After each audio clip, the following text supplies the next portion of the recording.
न्यायालय का। और चलिए बात करते हैं श्रावणी मेले की। सुगंधिं पुष्टिवर्धनम् उर्वारुकमिव वन्दनान् मृत्योर्मुक्षीयमामृता। तो कल से आध्यात्मिक नगरी देवघर में श्रावणी मेले की शुरुआत हो रही है। लिहाजा सूबे के सीएम रघुवर दास ने लोगों से अपील की है कि वो बाबा नगरी आकर भोले शंकर का दर्शन करें और अपनी मनोकामनाओं को पूरा करें। विश्व स्तरीय श्रावणी मेला में अध्यात्म नगरी देवघर झारखंड में उच्च स्तरीय तैयारी सरकार ने की है। मैं सभी देशवासियों से, राज्यवासियों से अपील करता हूं कि इस 12 ज्योतिर्लिंग, जिन्हें मनोकामना लिंग से जाना जाता है, आप झारखंड पधारे, अध्यात्म नगरी देवघर पधारे और भगवान शिव की आराधना कर अपने मनोकामना को पूर्ण करें। देवघर के प्रसिद्ध श्रावणी मेले का उद्घाटन कल मुख्यमंत्री रघुवर दास करेंगे। समारोह झारखंड बिहार के प्रदेश द्वार दुम्मा में सुबह 10 बजे होगा और इसकी तैयारियां लगभग पूरी कर ली गई हैं। और इस बार श्रावणी मेले की व्यवस्था खास है। सावन में बाबा बैद्यनाथ पर जलाभिषेक करने के लिए पहुंच रहे कांवरियों को पहले रजिस्ट्रेशन कराना होगा। बिहार इसके लिए 10 काउंटर बनाए गए हैं, जहां से झारखंड में प्रवेश करते ही कांवरियों को रजिस्ट्रेशन कराना होगा और अपने पास परिचय पत्र भी रखना होगा। राज्य सरकार के निर्देश पर देवघर जिला प्रशासन ने यह व्यवस्था की है। दुम्मा में और क्या क्या खास इंतजाम हैं, ये बता रहे हमारे सहयोगी भुवन किशोर। श्रावणी मेला को लेकर पूरी तैयारी हो चुकी है। आप देख सकते हैं कि ये बिहार झारखंड बॉर्डर स्थित दुम्मा है। इसी के रास्ते झारखंड में जो कांवड़िया हैं वो प्रवेश करते हैं बाबा नगरी के लिए। आप यहाँ पे हम अपने कैमरा पर्सन के माध्यम से दिखाना चाहेंगे कि ये जो काउंटर जो बने हुए हैं, इस पे जो कांवड़िया प्रवेश करेंगे इसके माध्यम से वो टोकन लेंगे और उसके बाद झारखंड में प्रवेश करेंगे। यानी कि जो बाबा नगरी तक जो भी श्रद्धालु पहुंच रहे हैं जल लेकर के, उनकी इसके माध्यम से काउंटिंग भी की। मेला का शांतिपूर्वक संचालन किया जा सके। यहाँ बिहार बॉर्डर दुम्मा में स्थित हम लोग प्रतिनियुक्त है, 10 काउंटर है और रजिस्ट्रेशन यहीं से होगा। इसके बाद कांवरियों को कतारबद्ध तरीके से और शांतिपूर्वक सहयोग के लिए हम लोग तत्पर हैं। झारखंड पुलिस 3 शिफ्टों में ड्यूटी बांटी गई है। 8-8 घंटा की पाली है। प्रथम शिफ्ट आपका 12 बजे चालू होगा, इसके बाद मॉर्निंग में 6:30 बजे, इसके बाद फिर शाम को 4 बजे। इस तरह से जो भी श्रद्धालु यहाँ पर पहुँचेंगे उन्हें इस काउंटर के माध्यम से टोकन मिलेगा और उसके बाद वो बाबा नगरी के लिए प्रवेश करेंगे। कुल मिलाकर के प्रशासनिक जो तैयारियां हैं वो पूरी हो चुकी हैं और कल सुबह 10 बजे के करीब में मुख्यमंत्री रघुवर दास यहाँ पहुँचेंगे और श्रावणी मेला की शुरुआत करेंगे। कैमरा पर्सन अमित के साथ भुवन किशोर झा, न्यूज़ 18, दुम्मा, देवघर। तो प्रसिद्ध श्रावणी मेले का उद्घाटन कल है। मुख्यमंत्री यहां पहुंचेंगे, लेकिन इस बार जो खास व्यवस्था की गई है, पहले बाबा मंदिर के पास ऐसी व्यवस्था थी कि कूपन वहां पर दिया जाता था कि आपकी संख्या क्या है, आप अगर जल चढ़ाने जा रहे हैं तो अभिषेक संख्या उसकी होती थी। लेकिन अब ये धुमा द्वार पर इसकी व्यवस्था कर दी गई है कि आप रजिस्ट्रेशन करवाएं और जो बिहार से के सुल्तानगंज से आगे बढ़ते हैं और इस द्वार तक पहुंचते हैं, उन्हें ये रजिस्ट्रेशन कराना होगा और उसके बाद उसकी पर्ची रखनी होगी आपके पास और उसके बाद देवघर में बाबा भोलेनाथ के दर्शन करने होंगे।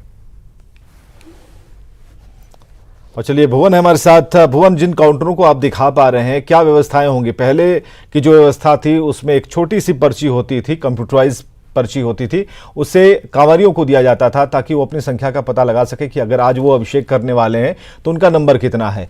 ये जो रजिस्ट्रेशन है ये किस तरीके से होगा? क्या डॉक्यूमेंट्स लगेंगे या फिर अपना नाम बताएंगे, आधार कार्ड दिखाएंगे और हो जाएगा रजिस्ट्रेशन? देखिए विवेक, जो रजिस्ट्रेशन करने की जो प्रक्रिया है उसमें यही कहा गया है कि आप परिचय पत्र लेकर के यहाँ पर जरूर आएँ और उसके बाद जो ये 10 काउंटर बनाए गए हैं तो उसके माध्यम से जैसे ही यहाँ पर कांवड़िया पहुँचते हैं तो उन्हें रजिस्ट्रेशन कराना होगा और एक आधार या कोई अन्य जो परिचय पत्र होता है उसको आप दिखा करके यहाँ पे निःशुल्क ये कूपन जो है या काउंटर पे स्लिप जो है वो आप प्राप्त कर सकते हैं। अभी हम आपको एक ऐसी तस्वीर दिखाना चाहेंगे जो कि यहाँ आप देखें कि झारखंड पर्यटन के द्वारा जो टेंट सिटी बनाए गए हैं कांवड़ियों के लिए, ये कितनी बेहतरीन ढंग से यहाँ पर बनाई गई है। जो भी यहाँ कल से जो कांवड़िया यहाँ पर पहुँचेंगे तो उनके लिए ये कह सकते हैं कि यात्री निवास के रूप में निःशुल्क व्यवस्था यहाँ पर की गई है। और बजाबते यहाँ जो पर्यटन विभाग और राज्य सरकार के द्वारा जो व्यवस्था की गई है उसमें साफ तौर पे ये कहा गया है कि जो भी यहाँ पर कांवड़िया पहुँचे तो उन्हें कोई कठिनाई नहीं हो, और इसके लिए पूरी तरह से यहाँ व्यवस्था की गई है। ये जो आपको हम तस्वीर जो दिखा रहे हैं, ये टेंट सिटी ऐसी टेंट सिटी है जिसमें वाटरप्रूफ पंडाल पूरी तरह से बनाए गए हैं, और इस तरह के जो देवघर में 3-4 ऐसे बनाए गए हैं, और इसके अलावा बासुकीनाथ में भी बनाए गए हैं। हम अंदर की तस्वीर भी आपको दिखाना चाहेंगे कि हम अपने सहयोगी अमित को कहेंगे कि जरा आप यहाँ का तस्वीर दिखाएं कि किस तरह से जो झारखंड सरकार और पर्यटन विभाग के द्वारा जो ये जो व्यवस्था की गई है कांवड़ियों के लिए, जो कल से यहाँ पर जो पहुँचेंगे श्रावणी मेला के दौरान, तो वो यहाँ पर विश्राम कर सकें, लोग यहाँ ठहर सकें। और इसके लिए पूरी तरह से जो व्यवस्था की गई है उसमें जो मोबाइल का चार्जिंग पॉइंट है वो चार्ज कर सकते हैं, यहाँ पे यात्री ठहर सकते हैं। और इसके अलावे जो यहाँ पर शौचालय, बिजली 24 घंटे की व्यवस्था की गई है और बेड की व्यवस्था की है। यहाँ हम कुछ लोग हैं जो यहाँ पर व्यवस्था देख रहे हैं, उनसे बात करना चाहेंगे, क्या व्यवस्था की गई है यहाँ पे? झारखंड राज्य पर्यटन और संस्कृति को बढ़ावा देने के लिए राज्य सरकार ने, टूरिज्म डिपार्टमेंट ने sir Lallu ji and sons को ये श्रावणी मेला का कॉन्ट्रैक्ट दिया है, मंडप का, टॉयलेट का, और इस तरह से मतलब रास्ते में जहाँ भी जो भी सुविधाएं हैं इस तरह से हमने काम करने का मतलब सफल प्रयास करना चाहा है। कितना स्ट्रेंथ है, कितने कांवड़िया यहाँ रहेंगे? कुल मिला के 3-4 पॉइंट पर उन्होंने ठहराव की व्यवस्था किया है, जिसमें एक कुठिया मोड़, यहाँ 1250 लोगों को रहने की व्यवस्था, जैसे टीन शेड, टॉयलेट, बाथरूम और मतलब बिजली, पानी, मोबाइल चार्जिंग की व्यवस्था इस तरह से निःशुल्क कराया है। बासुकीनाथ में भी व्यवस्था की है? बासुकीनाथ में 1000 लोगों का बासुकीनाथ में है, और दर्शनिया टिकर में 500 लोगों की व्यवस्था इस तरह से कराई गई है। और परैया हाट और हसडीहा करके 2 जगह है, वहाँ 130 बेडों की व्यवस्था है। ये बताइए, जो यहाँ पर जो प्रवेश लोग करेंगे, कांवड़िया जो आएंगे, तो उनको बेड कैसे मुहैया कराई जाएगी? परिचय पत्र आप लेंगे या कैसे यहाँ पे एंट्री होगा उनको? दरअसल हमने एक मेन एंट्री गेट बनाया है जहाँ CCTV कैमरे की भी व्यवस्था मतलब लगा हुआ है। फिर जो लोग आएंगे उनका मैं रजिस्ट्रेशन करूँगा और उनका नाम लिखूंगा, एक ग्रुप का नाम लिखूंगा, उनके IDP लेकर के मतलब चेक करके यहाँ। ID प्रूफ में क्या, आधार या कोई आधार कार्ड ले लूंगा? अच्छा। या तो परिचय पत्र उनका कुछ भी हो, जो मतलब सरकार के मान्यता प्राप्त हो, जैसे वोटर ID है, आधार कार्ड है, तो इस तरह से उनका रजिस्ट्रेशन करके पहले आओ पहले पाओ के आधार पर जो आएंगे वो बेड पाएंगे। मान लो किसी दिन अक्सर लोगों की ज़्यादा भीड़ हो जाती है, 1000 के बदले 3000, 2000, 4000 आ गए, तो वो मतलब जो बेड पर हैं, बाकी जो खाली जगह है वहाँ पर भी वो रहेंगे। और उनको भी पूरी सुविधा दी जाएगी। टॉयलेट, बाथरूम की बेहतरीन व्यवस्था है, तो वहाँ कोई दिक्कत ही नहीं होगी। अरे पब्लिक यहाँ रहेगी। फिर तो इस तरह से विवेक व्यवस्था की गई है जिससे कांवड़ियों को कोई परेशानी नहीं हो। और आप देख सकते हैं जो मेरे पीछे जो बेड लगे हुए हैं, वो कल से जो कांवड़िया यहाँ पर पहुँचेंगे तो उनके लिए ये व्यवस्था की गई है। और जिन्हें बेड मिल सकेगा उनको तो जरूर मुहैया कराई जाएगी, लेकिन यदि नहीं हो पाता है, ज़्यादा कांवड़िया यहाँ पर पहुँचते हैं, तो उनके लिए नीचे में भी बेड की व्यवस्था की जाएगी, जिससे किसी तरह की कठिनाई का सामना उन्हें नहीं करना पड़े। चलिए, बहुत बहुत शुक्रिया इन तमाम जानकारियों के लिए। और इन जानकारियों का फायदा उन दर्शकों को होगा जो पहुंचने वाले हैं बाबा नगरी, और इसी द्वार से वो झारखंड में प्रवेश करेंगे। आगे बढ़ेंगे। जेवीएम विधायक प्रदीप यादव को झारखंड हाईकोर्ट से झटका लगा। इस वक्त की बड़ी खबर हम आपको बता रहे हैं। जेवीएम विधायक प्रदीप यादव को झारखंड हाईकोर्ट से झटका। हाईकोर्ट ने अग्रिम जमानत याचिका को खारिज कर दिया है। न्यायाधीश अनिल कुमार चौधरी की अदालत ने इस याचिका को खारिज किया। अब विधायक को करना पड़ेगा सरेंडर या फिर उनकी होगी गिरफ्तारी। लोकसभा चुनाव के दौरान जेवीएम की महिला नेता ने उनके ऊपर आरोप लगाया था। देवघर की निचली अदालत ने गिरफ्तारी का वारंट जारी किया है।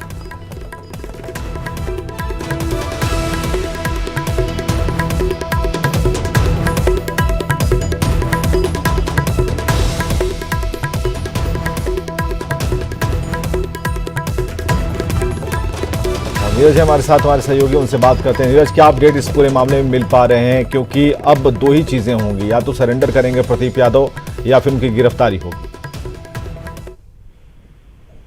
जी नीरज, जी हाँ सवाल है कि सवाल है कि अब उनकी या तो सरेंडर करेंगे या तो गिरफ्तारी होगी।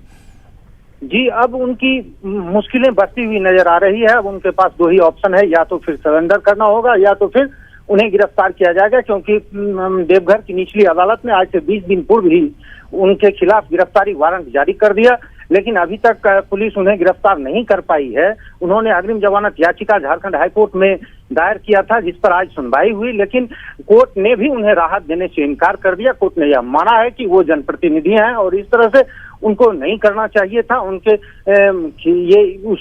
खिलाफ जाता है। लेकिन उन्होंने जो है सो अपनी अग्रिम जमानत याचिका में अदालत को बताया कि हम जो है सो उपस्थित हुए थे, आयोग जब हमको नोटिस किया तो हम वहां गए, हम जांच में सहयोग कर रहे हैं, जांच चल ही रहा है, तो ये गिरफ्तारी वारंट जारी करने की क्या औचित्य थी। जब कोई जांच में सहयोग नहीं करता है तो गिरफ्तारी वारंट जारी की जाती है। उन्होंने गिरफ्तारी वारंट जारी करने पर ही प्रश्न उठाया था, लेकिन कोर्ट ने उन्हें उनकी एक भी दलील नहीं मानी और कोर्ट ने उसे किसी भी प्रकार की राहत न देते हुए उनकी अग्रिम जमानत याचिका को खारिज किया और कोर्ट ने कहा कि आप आगे जा सकते हैं। अब उनके पास एक और विकल्प है कि वो सुप्रीम कोर्ट का दरवाजा भी खटखटा सकते हैं। चलिए, बहुत बहुत शुक्रिया इन तमाम जानकारियों के लिए। और फिलहाल इस वक्त की बड़ी खबर हम आपको बता रहे थे और एक छोटे से